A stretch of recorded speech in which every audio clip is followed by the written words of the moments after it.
Bonjour, bonjour, c'est le matin. Comment ça va? C'est l'heure du café, café cigarette au soleil. 8h20 du matin.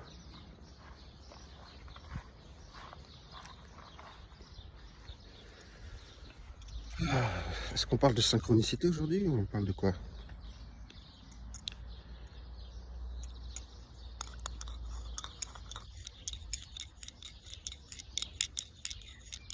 Oh, je peux parler comment des fois notre place pour l'univers, c'est pas du tout la place qu'on veut avec l'ego. Et on se bat pour avoir cette place et tout ça. Mais là, je pense à moi, de retour dans la maison du grand-père. Pour moi, c'est un retour en arrière. Mais en vrai de vrai, pour la conscience, c'est un vrai retour en avant. Parce qu'on doit être soudés. C'est des moments où on doit être soudés, on doit s'aimer, on ne doit pas faire les difficiles, tu vois. C'est comme dans un mariage, c'est pas au moins de petits problèmes qu'on divorce, tu vois. C'est pas parce qu'il y en a un qui est pas content qu'il faut essayer de régler les problèmes. Donc ce retour-là,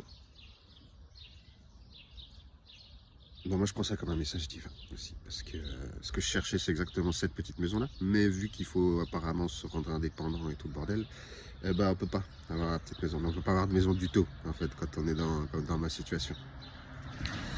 Parce qu'il faut des garants, il faut des avances, il faut des cautions, il faut des trucs comme ça.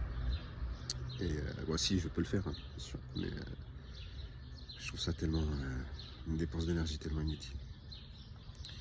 Et à force de balader, de voyager, de tout ça, bah, j'ai bien vu que les gens ils restaient en famille, tu vois. En Espagne, dans le Pays Basque, les grandes maisons, ils sont tous là. De temps en temps, il y a un petit jeune qui va prendre un appart, mais sa résidence principale va rester chez ses parents, qu'il arrive. Chose qu'en France, on voit beaucoup moins. C'est en France, à 18 ans, tu te barres. Mais à 18 ans, tu peux pas te barrer, normalement. T'es encore un gamin, t'sais. Rien que ça, d'avoir descendu la majorité à 18 ans, je vous jure que ça fout la merde.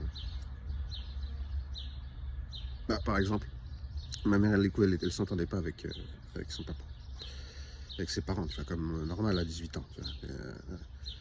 Mais vu qu'elle est majeure à cette époque-là, eh ben elle est partie. Alors que normalement, quand on est une petite fille de 18 ans, on part pas comme ça à l'arrache. Donc elle est partie en Colombie, elle a eu des problèmes et tout ça. Et voilà, donc il faut essayer de régler les tensions entre nous. Ça sert à rien de les fuir. Tu vois. Et même en cas de divorce, dans un couple là, il faut bien s'expliquer, bien être calme, et on peut quand même divorcer. Mais il faut bien avoir conscience des enjeux, des tenants et des aboutissants du truc. Tu vois. Pas juste un caprice de gamin. Je sais pas, il y a plein d'exemples, hein, mais je sais pas quoi dire. Là. Bon, après, sauf quand il y a de la violence. Ah, quand il y a de la violence physique, même violence morale, fuyez. Mais fuyez dans l'optique de revenir et d'assainir quand même, surtout si vous êtes parent d'enfants. Enfin bon, c'était les 3 minutes du matin. J'ai même pas fumé de clope. À bientôt, merci.